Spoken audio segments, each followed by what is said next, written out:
오늘 하나님께서 우리에게 주신 말씀은 구약 성경 다니엘 8장 1절에서 4절 말씀입니다. 구약 성경 다니엘 8장 1절에서 4절 말씀입니다. 이 말씀을 저와 여러분이 교독하고 마지막 4절은 합독하겠습니다. 나 다니엘에게 처음 나타난 환상 후 벨사살 왕 제3년에 다시 한 환상이 나타나니라.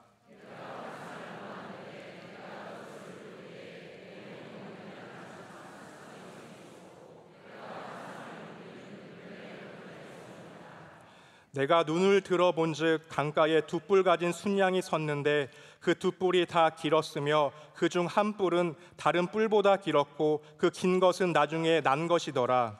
내가 본즉 그 순양이 서쪽과 북쪽과 남쪽을 향하여 받으나 그것을 당할 짐승이 하나도 없고 그 손에서 구할 자가 없으므로 그것이 원하는 대로 행하고 강하여졌더라.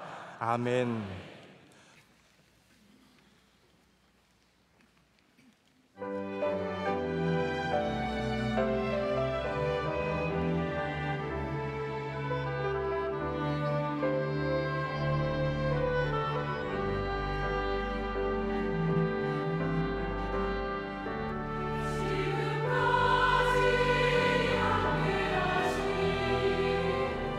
주님의 그 신사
이제 말씀으로 은혜 받는 시간입니다. 담임 목사님께서 을레 강변에서 제아의 말씀 선포하실 때 큰 은혜 시간 될 줄 믿습니다.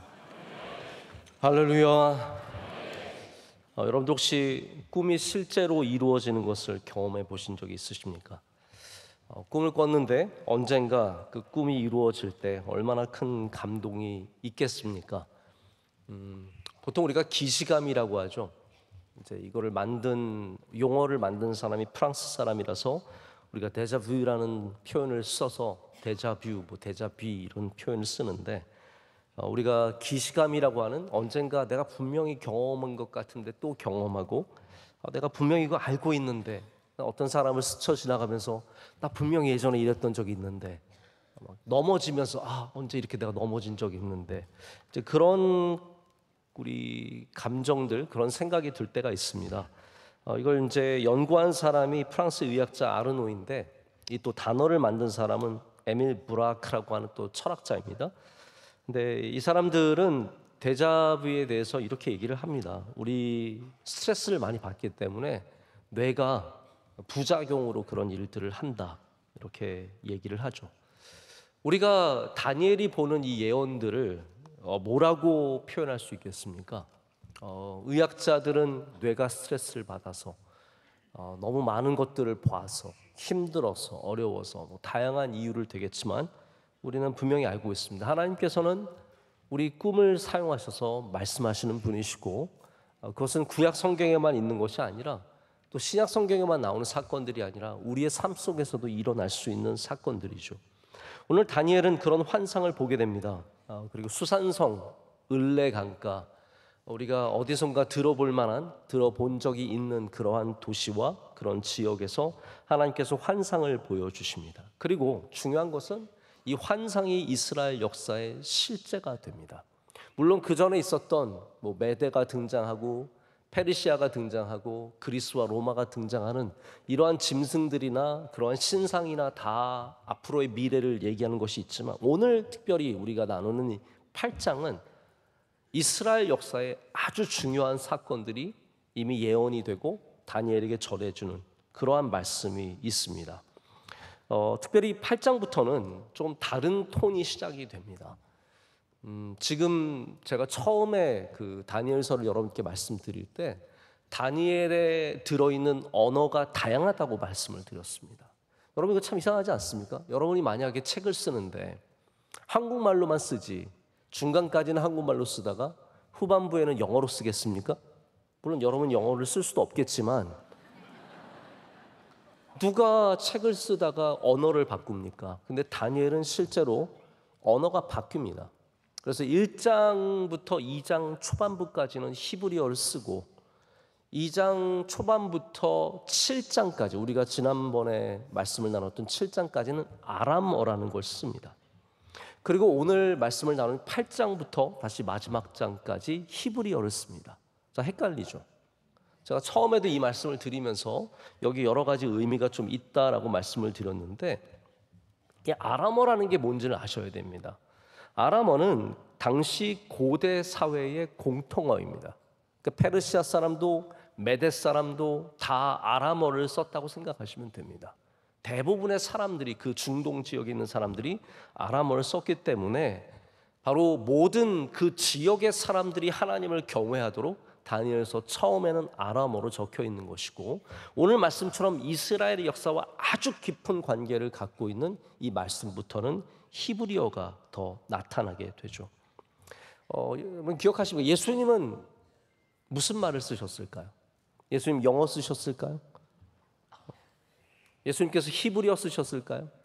아닙니다. 예수님도 아람어를 쓰셨습니다. 그래서 우리가 성경에서 보면 번역하면이라는 복음서의 얘기가 많이 나옵니다. 우리가 대표적으로는 달리다굼, 우리 청년부 중창단 이름도 달리다굼이에요. 그렇죠? 바꿨나? 맞아요. 제가 늘 들으면서 이거 좀 너무 청년부한테는 유치한, 좀 약간 조금 다른 것도 있을 텐데, 달리다굼, 이게 아람어입니다. 소녀야 일어나라, 쿰 일어나라, 이제 그 말씀이죠. 우리가 또 잘 아는 엘리엘리 라마 사박다니도 아람어입니다. 그래서 번역하니라고 되어 있어서 하나님 어찌하여 나를 버리시나이까 이렇게 되는 거죠. 또 예수님께서 베드로에게 내가 너를 앞으로 게바라 부르리라 라고 하십니다. 그 게바 역시 아람어입니다. 이 모든 것들이 다 이렇게 아람어로 예수님께서 말씀하신 흔적들이 성경 안에 나와 있는데, 좀 이따도 저희가 말씀을 잠깐 얘기를 나누겠지만 신약 성경은 어떤 언어로 써 있습니까? 아시잖아요. 왜 포기하세요? 네, 헬라어로 쓰였잖아요. 그렇죠? 우리 신약 성경은 헬라어로 쓰였기 때문에 예수님께서 하신 것들을 약간 번역해서 할 수밖에 없는 그런 상황이었습니다. 자, 이 다니엘서도 마찬가지입니다. 그들의 언어는 아람어였고 그들이 대부분 쓰는 말은 아람어였지만 이것을 또 히브리 사람들이 볼 수 있도록 히브리어로 번역을 해서 이렇게 후반부에는 계속해서 히브리어가 나타나게 됩니다. 자, 오늘 다니엘은 을레 강변에 서서 환상을 목격합니다. 이거는 실제로 가서 서 있는 것이 아니라 을레 강변에 가는 것조차도 이 환상 안에 다 들어있는 것입니다. 자, 먼저 여러분, 저는 다니엘서에 나와 있는 두 가지 핵심적인 우리 신앙이 가져야 하는 자세를 여러분 좀 먼저 아시면 좋을 것 같습니다. 이거를 늘 다니엘서를 읽을 때 한번 상기해 보세요. 다니엘서에 나오는 가장 중요한 지혜가 무엇입니까? 우리가 어디에 살든지 이 세상에 살 때 믿는 사람으로서 믿음을 지키며 하나님을 경외하라. 이게 다니엘서의 메시지입니다. 자, 여러분이 바벨론에 살 수도 있고 나중에 나라가 바뀌어서 메대가 될 수도 있고 또 나라가 바뀌어서 바사가 될 수도 있고 또 그 나라가 바뀌어서 그리스 로마가 될 수도 있지만 우리 성도들의 자세는 딱 하나입니다. 어디에 살든지 어떠한 정권 안에 살든지 포악한 짐승과 같은 정권이 들어와서 우리를 괴롭히는 그러한 나라에 살지라도 우리는 반드시 믿음을 지키며 하나님을 경외하는 삶을 살아야 할 줄로 믿습니다. 이게 흩어져 있는 유대인들에게 얼마나 중요한 메시지였겠습니까? 아프리카로, 유럽으로, 아시아로 흩어져 있는 수백만의 유대인들이 이 다니엘서의 말씀을 보면서 내가 살아야 하는 삶이 여기 있구나. 다니엘이라고 하는 이 청년이 바벨론에서 이렇게 어려운 삶 속에서도 사자굴에 들어가는 어려움 속에서도 그가 예루살렘을 바라보며 하루에 3번 기도하며 하나님을 경외했던 것을 기억하는 거죠. 윗방으로 올라가는 그 삶을 기억하면서 내가 지켜야 하는 삶이 여기 있구나. 여러분들 그 메시지가 전달이 되시길 축복합니다. 우리가 세상에 어디에 가서 일하든지 내 직업이 무엇이든지 내가 얼마만큼 올라가든지 못 올라가든지 내가 영향을 미치는 사람이 0이든지 1000명이든지 우리가 똑같이 살아야 하는 삶은 바로 다니엘처럼 믿음을 지키며 하나님을 경외하는 삶인 줄로 믿습니다. 그 하나님 경외의 모습이 다양한 모습으로 나타납니다. 제가 뭐 다 나눌 시간은 없지만 여러분께서 그 하나님 경외하는 자세를 잃지 말아야 된다는 거죠. 자, 이게 다니엘서가 주는 신앙의 한 가지 메시지라면 두 번째 메시지는 뭐냐면 바로 이 묵시적인 것과 연관이 있습니다. 여러분, 제가 다니엘서를 묵시서라고 계속 반복해서 말씀드렸습니다. 제가 이렇게 한 100번 정도 얘기하면 여러분 좀 이제는 아셔야 돼요. 네. 다니엘서가 예언서지만 묵시서라는 것을 꼭 아시라는 거예요. 요한계시록과 같은 급의 책이라는 걸 좀 아시라는 거죠. 자, 그러면 요한계시록과 다니엘서, 이렇게 계시록, 레벨레이션, 우리에게 묵시, 우리에게 저 종말을 가르치는, 묵시라는 건 그거거든요. 이 종말을 바라보면서 살아가는 그 신앙을 가르치는 것인데, 그러면 이 다니엘서가 묵시적으로 우리에게 주는 메시지는 무엇이 되겠습니까? 때가 악할지라도 반드시 견디고 이겨내라입니다. 할렐루야. 때가 악한 때가 오는데, 참혹한 때가 다가오는데 이렇게 짐승들이 뿔로 서로를 들이받고 싸우고 그들의 압제가 시작이 되고 제사가 끝나고 하나님 믿는 사람들을 하늘에서 떨어뜨리는 이 수많은 악한 일들이 이 8장에 쭉 펼쳐지지 않습니까? 이거를 그냥 보여주는 게 아니에요. 이런 때가 오는데 믿음 지키라는 거예요. 거기서 기다리라는 겁니다. 인내하라는 거죠. 반드시 끝까지 인내하는 사람이 승리할 것이다. 하나님은 그 나라가 절대로 영원하지 않도록 막으실 것이고 그 나라들은 어떠한 멋있는 나라든 대단한 나라든 어마어마한 규모를 갖고 비행기가 몇천 대가 되고 탱크가 몇만 대가 될지라도 결국은 다 무너질 것이고 하나님이 다스릴 것이니까 인내하고 지키라는 거예요. 이게 다니엘서의 두 개의 날개입니다. 한 쌍의 날개입니다. 하나는 우리가 반드시 어디에 살든지 믿음을 지키며 하나님 경외하는 삶을 살 것과, 두 번째는 어려운 때, 환난이 다가올 때 반드시 인내하는 믿음을 가지라는 것. 여러분, 이런 은혜가 오늘도 여러분과 함께 하시길 축복합니다. 자, 그런데 오늘은 특별히 이 후자에 해당하는 말씀입니다. 어려운 때가 온다라는 거예요. 여러분, 저도 똑같은 말씀을 드립니다. 어려운 때가 옵니다. 어려운 때가 옵니다. 내년이 올해보다 더 좋을 가능성은 별로 없습니다. 이미 좋은 때는 다 지나갔어요. 여러분, 90년대가 좋았었던 때예요. 이미 여러분들은, 죄송합니다, 너무 암울한 얘기를 해서 죄송하지만, 여러분, 과학이 발달된다고 더 좋은 때입니까? 교통이 좀 편해져서 좋은 때입니까? 전화 조금 쉽게 하고, 옛날에는 애들 얼굴 보지 못했는데 페이스타임으로 애들 얼굴 보면서 통화하면 좋은 때구나, 그러십니까? 저는 그렇게 생각하지 않습니다. 우리 과학이 아무리 발달하고 우리의 모든 생활의 조건들이 발전을 해도 더욱더 암울한 시대가 시작되었다는 것은 분명한 사실입니다. 그때 우리는 어떻게 해야 되겠습니까? 오늘 이 환상을 통해서 주시는 말씀, 반드시 하나님의 때를 기다리고 인내하며 믿음으로 승리하는 여러분 되시길 축복합니다.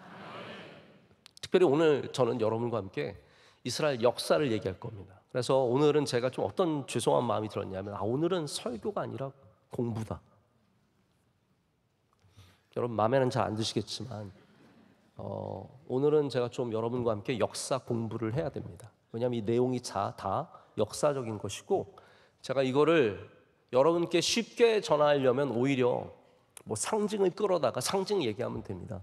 그런데 저는 그것보다도 여러분이 기본적으로 교인이라면 이 정도 역사는 들어본 적이 있는, 희미하더라도 좀 들어본 적이 있는 그런 역사가 되길 바라는 마음으로 제가 잠깐 전하도록 하겠습니다. 다니엘이 을레강가라고 하는 곳에 가서 이 환상을 보게 되죠. 을레강가는 이제 수산성 근처에 있는 강이 아니라 사실은 영어 성경에도 을레크넬이라고 되어 있어요. 크넬은 뭡니까? 운하라는 거죠. 바벨론이라는 나라가 얼마나 대단한 나라였는지 이 대부분의 큰 도시 근처에는 다 이렇게 운하를 만들었습니다. 그래서 물건을 나르기도 쉽고 사람들이 왕래하기 쉽도록 이렇게 운하를 만들어서 을레강까지만 사실은 명확하게는 을레라고 하는 운하예요. 제가 신학교 다닐 때 저희 동네에, 미국의 뉴저지의 동네에 강이 있었고 그 옆으로 운하가 있었어요. 저는 그 운하길로 이렇게 자전거 타고 산책 가는 걸 되게 좋아했습니다. 운하가 참, 이현철 집사님도 아시죠? 이현철 집사님도 저랑 같은 동네에서 거기서 유학을 하셨기 때문에 거기 운하를 아실 거예요. 그쪽 가보셨어요? 집사님도? 집사님 울러 가셨어요? 네. 그래서 이 운하가 그게 벌써 1700년대, 1800년대 초반에 만든 건데 몇백 년이 지나도 계속 남아있고 사람들이 그걸 씁니다. 그러니까 이 을레강가라고 하는 이 운하도 제가 생각했을 때는 작은 운하가 아니라 상당한 규모의 사람들이, 그리고 굉장히 신기했던 그런 자리일 것입니다. 수산성은 여러분 들어보신 적 있죠? 여러분, 수산성 하면 생각나는 여인이 누구입니까? 여러분, 수준이 상당히 높으세요. 수산댁 에스더. 네. 수산댁 에스더를 다 알지 않으십니까? 이 도시는 매우 번성하는 도시였고, 하나님께서 아마 이 을레강가에 주신 메시지의 의미는 하나님의 말씀이 이 운하를 따라서 나아가서 이스라엘 모든 사람들에게 전해지시기를 원하는 아마 그러한 의미가 담겨 있지 않았을까, 저 혼자 한번 생각을 해봤습니다. 근데 오늘 환상이 나오는데 상당히 아주 괴팍하기도 하지만 아주 전투적인 환상이 나옵니다. 오늘 3절부터 시작되는 그 환상을 보면, 제가 오늘 8장 전체를 다루기 때문에 제가 좀 여기저기 왔다 갔다 하겠습니다. 여러분 그래서 특별히 성경을 많이 보시기보다는 그냥 제 얘기를 얘기처럼 들으시면 돼요. 공부하지 마시고요.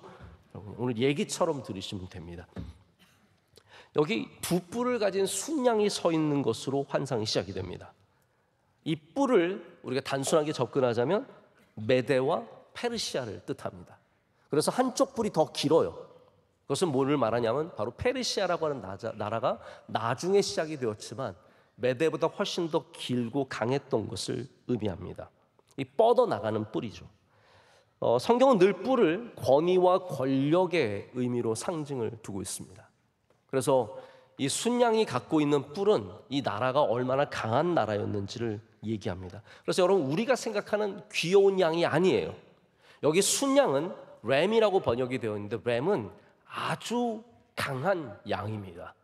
얘네들은 뿔로 서로 싸우는, 여러분 그런 거 영상 보신 적 있으시죠? 아주 뿔이 두터운 양이 서로가 서로를 박치기 빡 해가지고 저는 어떻게 그게 살아남는지 모르겠는데 그렇게 해서 서로 싸우다가 한 놈이 지쳐 쓰러지면 다른 양이 이기는 그러한 아주 강력한 그런 순양을 말합니다.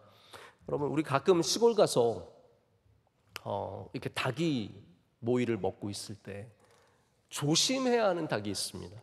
암탉은 별로 조심하지 않으셔도 괜찮습니다. 근데 뭘 조심해야 됩니까? 수탉을 조심해야 됩니다. 수탉은 어떻습니까? 같은 닭인데 같은 닭이 아닙니다. 수탉은 아주 사납습니다. 이 벼슬을 단 수탉이 뭔가 마음에 안 들면 걔네들은 아주 사납게 공격합니다. 저는 그래서 시골에 가서 수탉을 보면 빨리 저기는 내가 갈 곳이 아니다 생각을 합니다. 걔는 때로는 개보다 더, 왜냐하면 개는 묶어놓잖아요. 수탉은 안 묶어놓습니다. 어떤 이상한 사람이 수탉을 묶어놓습니까?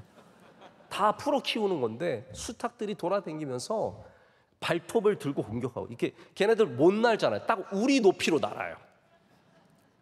그래서 딱 우리 높이로 날면서 발을 막 가지고 공격하기 때문에 원래 수컷들이 굉장히 사납고 굉장히 날카롭게 공격을 하는데 바로 이 순양도 마찬가지입니다. 그냥 귀여운 예쁜 양이 아니라 아주 사나운 양입니다.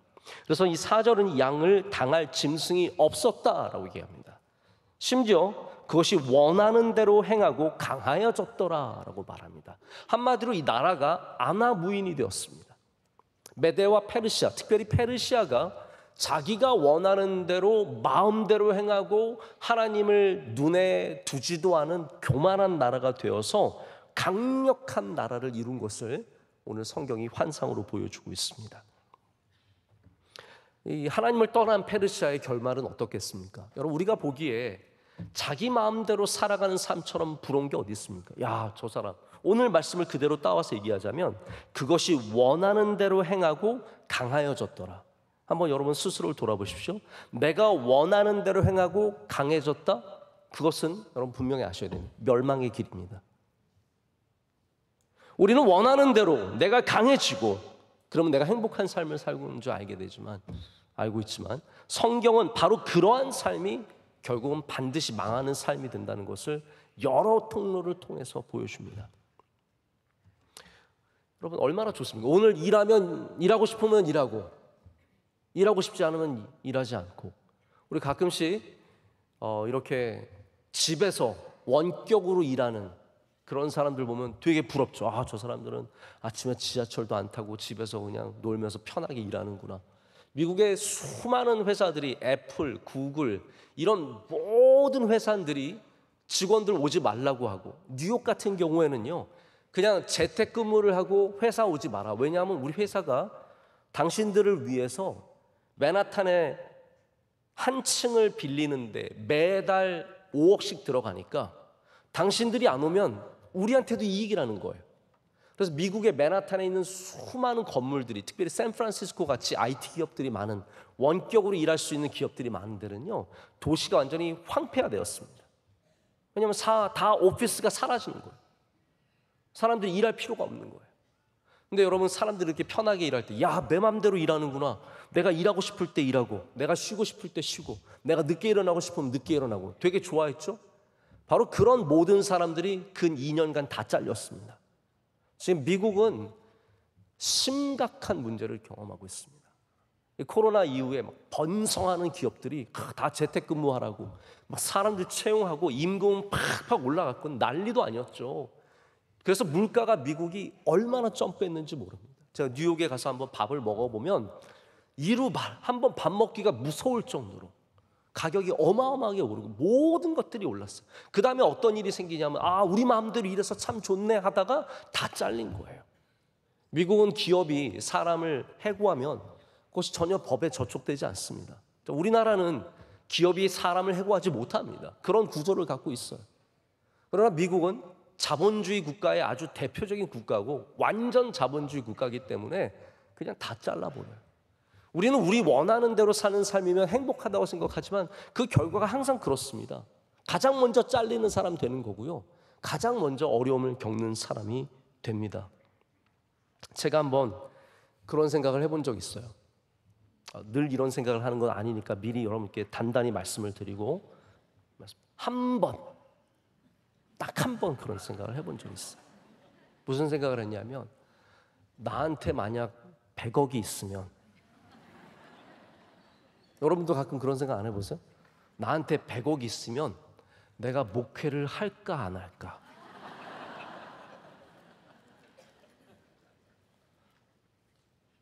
여러분 웃고 계시지만 여러분 어떻게 하실 것 같으세요? 여러분 100억 있으면 지금 직장 계속 가실 거예요? 100억 있으면 어떻게 하실래요? 제가 한동안 그 생각을 하면서 하나님 앞에 좀 솔직하게 고민을 해본 적이 있습니다. 하나님, 제가 100억이 있으면 목회를 할까요? 안 할까요? 가만히 생각해 보니까 100억은 조금 200억이 있으면 확실히 안 할 수 있을 것 같은데 100억은 좀 간당간당할 것 같아요. 근데 제가 결론은 이겁니다. 제가 농담 삼아 이런 말씀을 드리는데 저는 100억이 아니라 1000억이 있어도 저는 목회를 해야 된다고 생각을 합니다. 왜냐하면 저의 삶의 진정한 기쁨은 내 마음대로 사는 것이 아니라 바로 하나님이 주신 이 귀한 저의 삶의 목적을 갖고 살아가는 것에 있기 때문이죠. 이해가 되십니까? 여러분의 삶이 목적이 그냥 내 편한 대로 내가 원하는 대로 먹고 싶은 거 다 먹고 가고 싶은 데 다 가고 사고 싶은 거 다 사는 것이 여러분의 삶의 목적입니까? 제가 아는 어떤 젊은 집사님이 자기가 아는 사업 파트너가 일찍 사업을 시작한 다음에 이게 굉장히 잘 되면서 큰 대기업이 어마어마한 돈을 주고 샀다는 거예요. 그래서 그분이 빨리 거기서 엑sit 나온 거예요. 그래서 이분이 그 많은 돈을 갖고 살아가는데 한마디로 말해서 지겨워서 못 산다는 거예요. 자기가 일할 때는 일의 기쁨이 있었고 어려울 때도 그 어려움의 기쁨이 있었는데 돈은 많지만 막상 할 일이 없으니까 자기 존재의 가치를 알지 못한다라고 얘기하는 것을 제가 들은 기억이 있습니다. 여러분, 결과적으로 말씀을 드리자면 이렇게 자기 마음대로 살아가던 아무도 두려워하지 않고 교만했던 페르시아는 순념소가 나타나서 바로 꺾어버립니다. 여러분들도 내가 원하는 대로 살아갈 때 영적으로 깨어 있으셔야 합니다. 그때가 위험한 때예요. 페르시아가 그렇게 망하는 겁니다.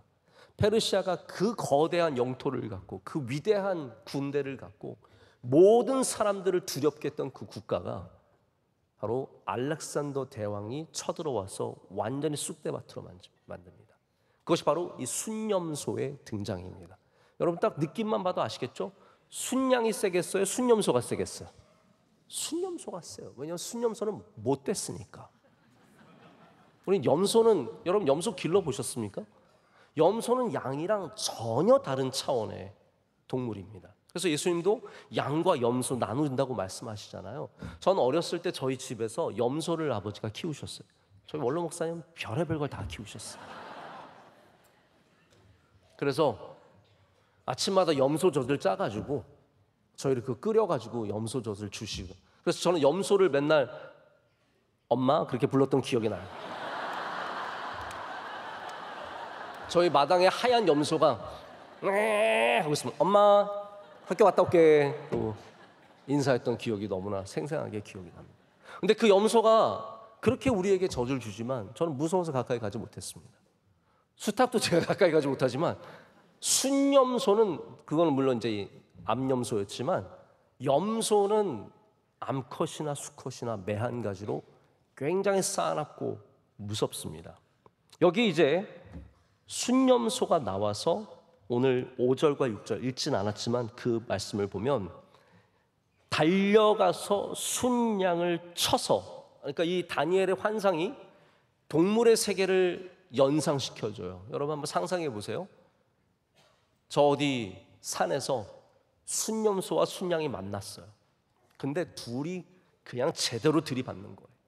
서로 막 으렁거리면서 들이받는데 한마디로 순양이 완전히 힘없이 고꾸라지고 땅에 엎드려지고 짓밟혔다라고 오늘 말씀은 적고 있습니다. 그 두 뿔이 꺾였습니다. 메대와 페르시아는 완전히 망하는 나라가 되었고 순양을 도울 것은 아무것도 없었다라고 말합니다.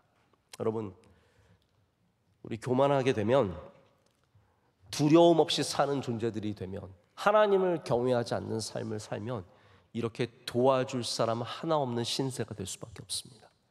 순양이 꺾였을 때 그를 도울 수 있는 존재가 전혀 없었다라고 말합니다. 그래서 페르시아는 결국 멸망하게 됩니다. 이것이 역사의 근데 사실 반복입니다. 우리가 페르시아라고 하는 고유 명사를 썼지만 수많은 나라들이 똑같은 그 길을 걸어갔습니다. 다 잘 될 때 그들이 영원할 줄 알았고 그들의 마음대로 했고, 그래서 다른 나라를 쳐들어가서 수많은 어린이들과 어른들을 죽였고 죄 없는 사람들을 죽였고 그들을 불태웠고 정말 악하게 한 것이 많은데 그럼에도 불구하고 그들이 영원할 줄 알았죠. 여러분, 누가 애굽이 그렇게 무너질 줄 알았습니까? 그 번성하던 애굽이 어떻게 그렇게 될 줄 누가 알았습니까? 그리스가, 알렉산더가 세운 그 어마어마한 마세도니아, 거대한 마게도니아 이 그리스 제국이 어떻게 그렇게 될 줄 알았습니까? 로마가 그렇게 될 줄 어떻게 알았습니까? 대영 제국이 그렇게 될 줄 어떻게 알았습니까? 여러분, 러시아가 이렇게 못 사는 나라가 될 줄 누가 알았습니까? 대한민국도 바로 서야 할 줄로 믿습니다. 하나님을 두려워하는 나라가 되어야 합니다. 저는 우리나라 뭐 10대 기업, 100대 기업 보면은 10년 전에 10대 기업이 몇 개가 없습니다. 항상 그렇지 않습니까? 지금도 마찬가지일 거예요. 지금 2024년도에 100대 기업이 2034년에 가면 아마 몇 개 남지 않을 겁니다. 그 순위가 얼마나 많이 바뀌겠습니까? 우리 모두가 하나님을 두려워하는 사람들이 되어야 하고 내 맘대로 하는 것이 행복이 아닌 것을 빨리 깨달아야 합니다. 할렐루야. 내 맘대로 하는 것이 복이 아니라는 겁니다. 예수님 보십시오. 베드로에게 지금부터는 부활하셔서 만나신 마지막 자리에서 이제부터는 네가 원하는 대로 가지 않고 너 띠띠워서 끌려다닐 것이다 라고 말씀하시죠. 그게 베드로에게 주신 복입니다. 여러분, 우리가 복음에 매어 있는 것이 감사인 줄 아셔야 돼요. 교회에 매어 있는 것이 감사인 줄 알아야 합니다. 제가 여러분을 가스라이팅 하는 게 아닙니다. 여러분, 교회 안 나오면 벌받고 저주받고 교회 나와야 행복하고, 저는 여러분을 그렇게 설득하고 싶지 않습니다. 저는 진리를 통해서 여러분께서 깨달으시길 원하는 거예요. 우리가 수요일날 저녁 예배 나오는 거, 이거 큰 복인 줄로 믿습니다. 이 복을 누릴 수 있는 사람이 몇 명이나 되겠습니까? 여러분들 가운데는 정말 매어 있어서 오신 분들도 계시죠. 그게 복입니다. 저도 그래서 목사 된 게 복이에요. 제가 이거 안 매어 있으면 저는 이미 뭐 날아갔을 거예요. 어디 날아다니고 있을 거예요, 진짜. 제가 신앙생활 잘했을 자신이 하나도 없습니다. 제가 목사니까 수요 예배 나오는 거예요. 설교 내가 설교니까.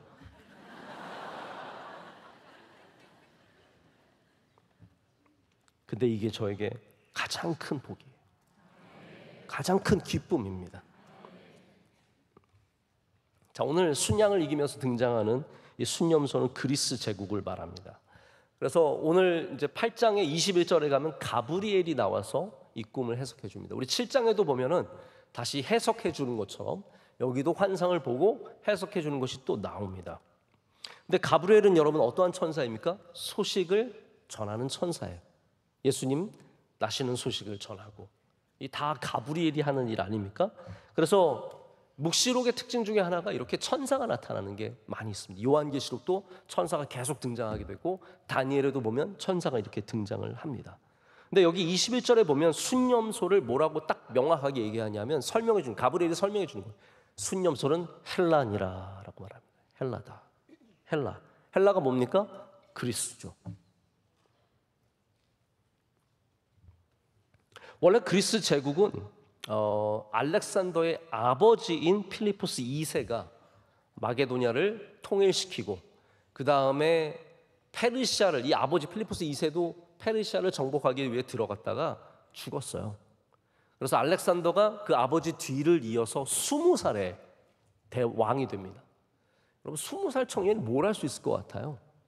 제가 보기에 지금 우리 교회 뭐 부목사님 중에서도 40인 부목사님들 너무 어려워. 쟤 어떡하냐? 아직도 어려가지고 어떡하냐? 이런 생각이 드는데 여러분 또 제가 또 얼마나 어려 보이시겠어요? 제가 왜 저 위에 서 있냐? 그 생각 들으시지 않으시겠어요? 20살 왕이 뭘 할 수 있겠어요? 그런데 알렉산더가 32세에 죽을 때까지 이 온 세계의 왕이 단 한 번도 이루지 못한 어마어마한 업적을 이루고 죽게 됩니다. 알렉산더 같은 왕은 더 이상 나오지 않았습니다. 물론 징기스칸이 있죠. 하지만 징기스칸은 죄송한 얘기지만 너무나 잔인하고 악독한 왕이었어요. 그래서 몽골군이 들어간 곳마다 너무나 비참한 일들이 많이 일어났어요. 근데 헬라군은 그렇지 않았어요. 알렉산더는 굉장히 유화적인 정책을 펼쳤고 제가 오늘 좀 알렉산더 자랑 좀 하려고요. 알렉산더 여러분 좀 아셔야 되기 때문에 특별히 오늘 말씀에 이 순념소의 가장 큰 뿌리 제가 그림을 오늘 안 보여드렸네. 자, 우리 다니엘 제가 그림 드린 파일 다니엘 1번 한번 보여주세요. 1번 다니엘 1번이 여러분 보시기에 왼편이 저게 순양입니다. 그래서 우리가 생각하는 하얀 귀여운 양이 아니죠. 아주 힘 있는 양이고 그리고 그 옆에가 바로 만들어낸 제가 볼 때 이거 AI가 그린 것 같은데 순념소예요. 근데 이 순념소는 가운데 뿔이 어마어마하게 컸어요. 그 다음 사진 보여주세요. 2번 사진을 보여주면 이제 이 순념소가 이 순양을 짓밟으면서 그 두 뿔이 부러집니다. 그래서 이제 뿔을 잃어버린 양이 되었고요. 그 다음에 보여주시면 그 여러분 보시기에 왼쪽에 있는 큰 뿔이 난 이제 그 순념소가 어떻게 변해가는지를 보시면 됩니다. 이 큰 뿔이 부러집니다. 그것은 뭘 말하냐면 알렉산더가 죽는 것을 말합니다. 그 다음에 4개의 뿔이 거기서 나옵니다. 좀 그림을 제가 일부러 이거 가져온 것은 여러분께서 역사를 좀 이미지로라도 좀 이해하시도록 그리고 성경에 있는 내용이니까 그대로 말씀을 드리는 거예요. 그래서 그 다음에 4개의 뿔이 나오는데 그건 뭘 말하냐면 알렉산더의 아들이 이 나라를 이어받는 것이 아니라 4명의 장군이 각각 이 나라를 이어받습니다. 그래서 4개의 제국들이 생기게 되는데 그 중에서 그 뿔 가운데서 하나의 뿔이 길게 나옵니다. 저 맨 오른쪽에 사진 보이십니까? 제가 왜 저렇게 생겼나 싶은데 저게 그 뿔 중 하나 중에서 나온 뿔이 자라기 시작해요. 근데 이 뿔이 핵심이에요. 이 뿔이 정말로 이스라엘에 가장 큰 어려움을 주게 되는 가장 잔인한 역할을 하게 되는 그러한 뿔이 되는데 제가 이게 누군지 나중에 설명을 드리겠습니다. 자, 다시 저를 보시죠. 이제 알렉산더 사진 한 번만 보여주시겠어요? 알렉산더 사진이 어디 있겠어요? 알렉산더의 흉상, 우리 알렉산더의 그 대리석 상인데 멋져요. 네, 왕자가 딱 새겨져 있고 제가 보기엔 저거는 거의 뻥에 가까울 텐데 아마 멋지게 그려놓은 거죠. 알렉산더 대왕이 어마어마한 전설적인 인물입니다. 이 알렉산더 대왕이 이제 다 저를 보여주시고요. 20살에 아까 말씀드린 것처럼 왕이 되어서 32살에 죽게 됩니다. 근데 죽는 것도 참 안타까워요. 전쟁 중에 죽은 게 아닙니다. 여러분 그거 아세요? 알렉산더가 단 한 번도 전쟁에 패한 적이 없습니다.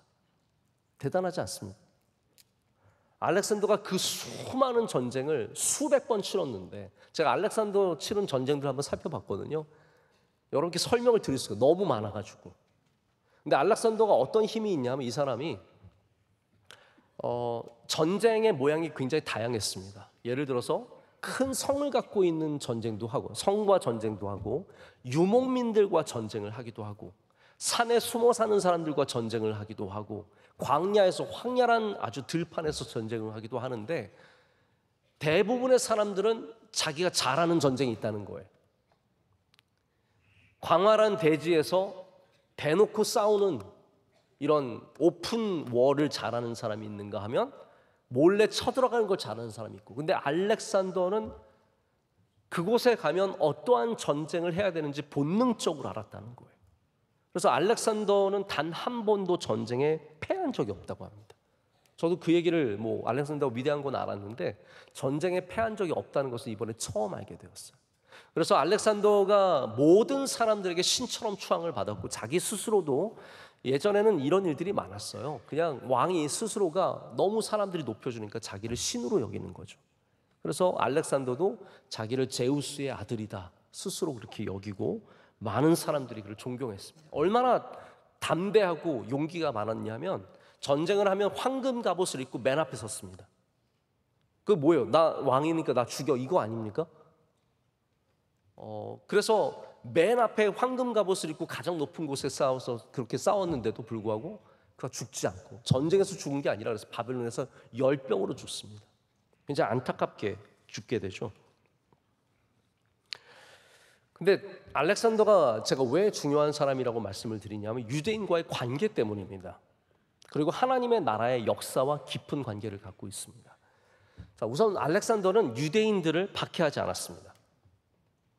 오히려 안식년이 다가오면 조공을 받지 않았습니다. 왜냐하면 안식년에는 다 쉬는 거예요. 그러니까 너희는 바칠 조공이 없을 테니까 조공 바치지 마라. 얼마나 대단한 사람입니까? 그래서 유대인의 어떤 절기, 유대인의 관습들을 다 존중해 준 거예요. 특별히 알렉산더가 많은 도시들을 세웠는데 그 중에서 가장 중요한 도시 중에 하나가 알렉산드리아라고 하는 도시입니다. 누가 만들었으니까 알렉산드리아예요? 알렉산더가 만들었으니까 알렉산드리아예요. 그래서 사실 알렉산드리아라는 도시는 약 한 70개 정도 된다고 합니다. 그러나 그 중에서 가장 크고 가장 잘 알려진 도시는 아프리카에 있는 알렉산드리아입니다. 근데 알렉산드리아가 누가 모이는 곳이 되었냐면 유대인들이 모이는 곳이 됩니다. 유대인들이 여기에 다 집중해서 모입니다. 왜냐하면 우리 지금 바벨론의 역사를 계속해서 얘기했는데 바벨론 때 포로로 잡혀가고 그 전에 북이스라엘은 아시리아에게 멸망을 하면서 유대인들이 흩어지기 시작합니다. 나중에는 훨씬 더 많이 흩어지죠. 그러나 그 전에도 이미 흩어지기 시작하면서 유럽 지역과 아시아 지역과 아프리카 지역에 살게 되었습니다. 이 사람들을 우리가 뭐라고 부르죠? 디아스포라라고 부르죠. 디아는 이렇게 원 같은 것을 말하고 스페로는 씨를 뿌리다는 뜻이에요. 다 흩어졌다, 뿌려졌다, 밖으로 흩어져 나갔다라는 그런 뜻을 갖고 있는 사람들이 디아스포라입니다. 근데 디아스포라가 가장 집중적으로 많이 살았던 도시가 어디겠어요? 알렉산드리아인 거예요. 알렉산드리아에서 사람들이 살게 된 이유가 있습니다. 알렉산더 대왕이 유대인들의 노동력을 사용하기 위해서 유대인들에게 면세를 해줍니다. 그리고 그들의 절기를 지키게 해줍니다. 종교의 자유를 줍니다. 그러면서 알렉산드리아라고 도시를 유대인들이 주도적으로 짓게 돼요.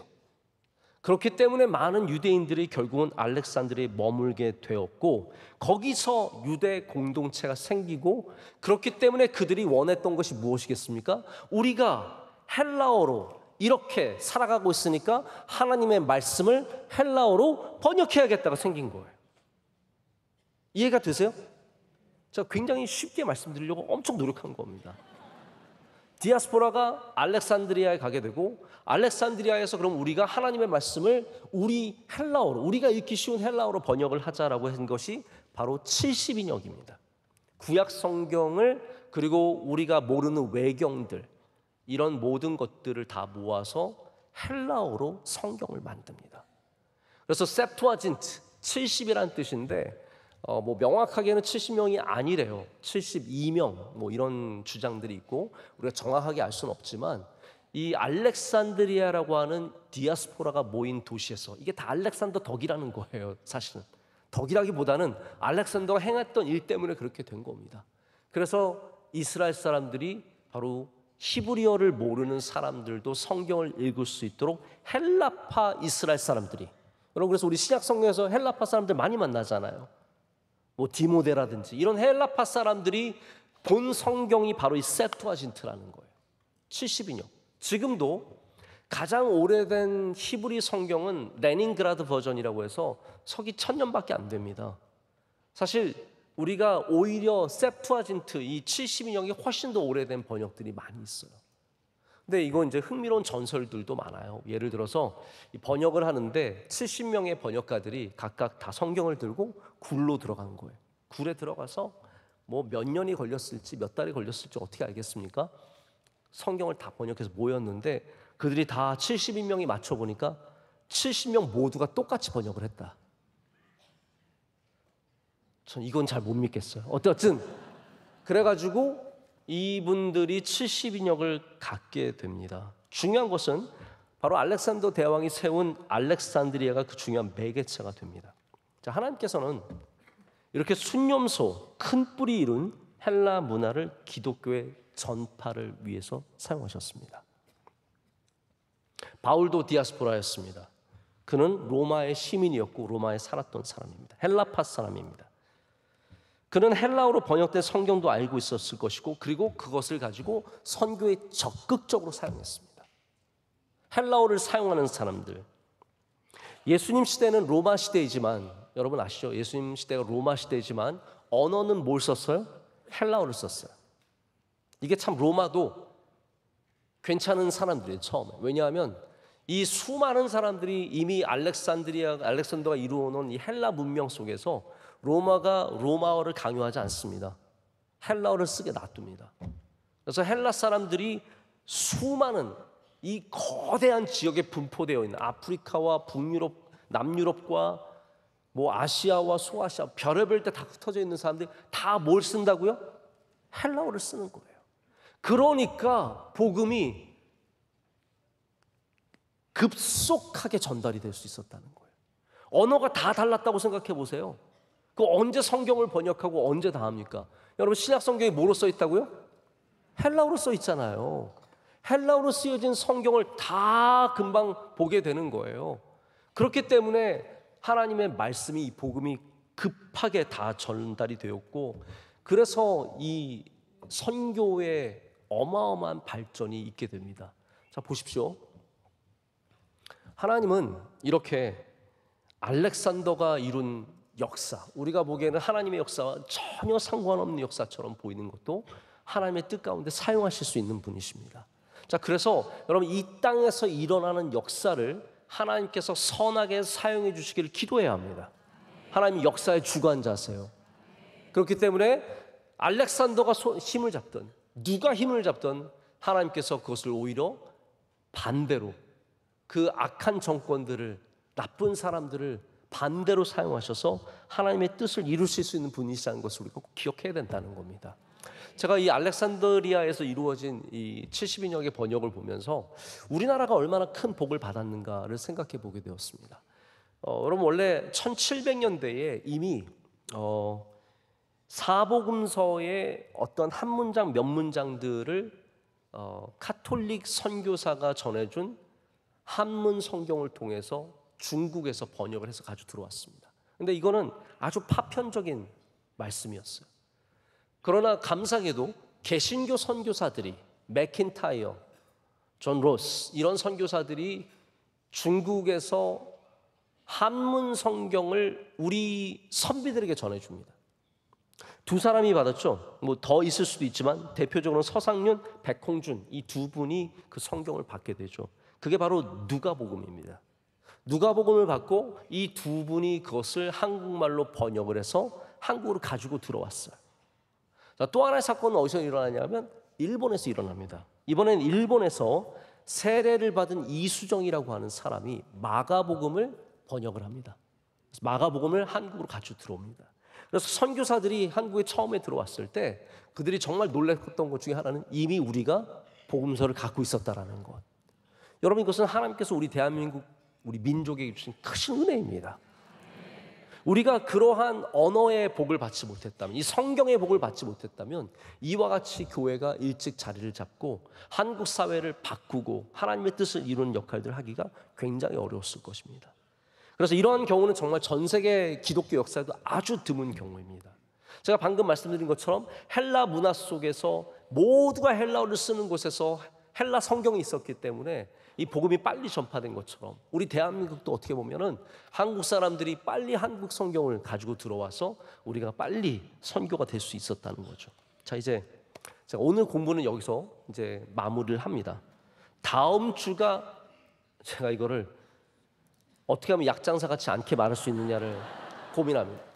다음 주가 정말 중요합니다. 왜냐하면 저는 오늘 사실 이것까지 다루고 싶었는데 제가 알렉산더를 준비하면서 내가 안티오쿠스까지는 다룰 수가 없겠구나라는 생각이 들었어요. 왜냐하면 아까 보셨던 뿔 하나에서 나온 거대한 뿔이 있지 않습니까?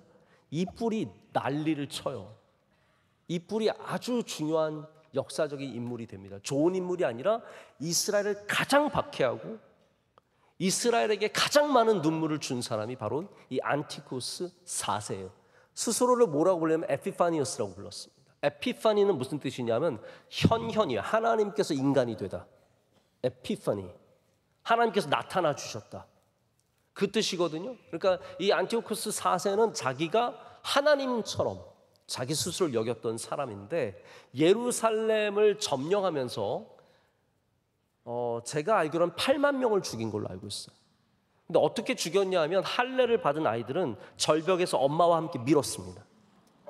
그 정도로 잔인하게 사람들을 많이 죽이고, 그리고 오늘 말씀해드린 제사를 못하게 하잖아요. 어떠한 일들이 있었냐면 다음 주에 말씀드릴게요.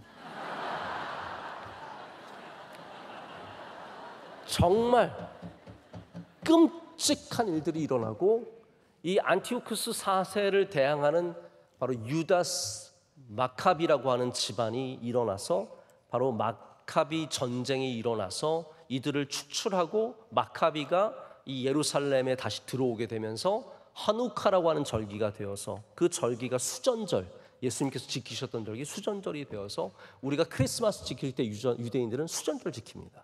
왜냐하면 그만큼 그 예루살렘을 다시 회복하는 것, 그들의 예배를 회복하는 것, 이 모든 것들이 얼마나 중요한 사건이었는지가 바로 이 다니엘서 8장에 다 나와 있으니까 얼마나 궁금하겠어요.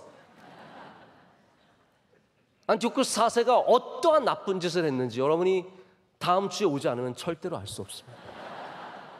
여러분께서 이 말씀 기억하시면서 우리나라 하나님이 다스리는 나라가 되어야 합니다. 우리가 겸손해져야 합니다. 하나님의 은혜 없이 우리 마음대로 살아가면 다 뿌리 꺾이고 다 짓밟히는 나라가 됩니다. 이 나라 잘 되기 위해서 하나님 붙잡아야 하고 여러분의 가정도 절대로 교만한 가정 되지 않으시길 축복합니다. 뿌리 난 가정이 되지 마시고 우리 하나님 앞에 엎드린 가정이 되셔서 그 가정에 하나님의 은혜로 살아가는 역사가 있으시길 축복합니다. 함께 찬양하고 그리고 또 기도하도록 하겠습니다. 우리 찬양할 때 밤이나 낮이나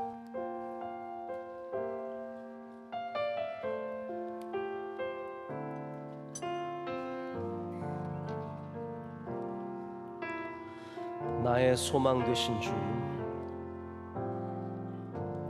나의 소망 되신 주, 주를 바라봅니다.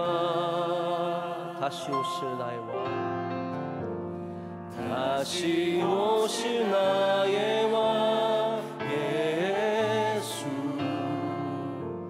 주를 기다림. 다시 한번 합니다. 나의 소망 되신 주, 나의 소망 되신 주, 주를 바라봅니다. 다시 오신 나의 왕 예수, 주를 기다리. 밤이나 낮이나